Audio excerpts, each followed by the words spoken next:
योगी हमारा आशीर्वाद प्रदान कर माँ, हमारा शक्ति प्रदान कर माँ, जो कि आज के रात्रि कार्यक्रम में आपन के आशीर्वाद से कार्यक्रम को हम ये ग्राम जैतपुर के समस्त गंगा समाज को कार्यक्रम दिखा सके। वैसे हमारा शक्ति प्रदान करे हमारा भरोसा हो गए ये जगह जगह जारी शक्ति माता रानी। मैं चाहूँगा कि अपन जो स्थान से आए हैं कृपा करके अपना स्थान ग्रहण करने की कृपा करें माता, ताकि हमारा आपन के आशीर्वाद सदा बने रहे। ये जन्म जन्मी माता रानी बोलो दुर्गा मैया की।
आप सब लोगों के बीच में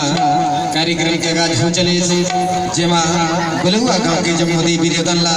संगे संग आदि शक्ति जगत जननी जगदम्बा मां दुर्गा दाई ला मंच के माध्यम से बुलवा दे और हमार पुकार ला हमार को हार ला सुन के आदि शक्ति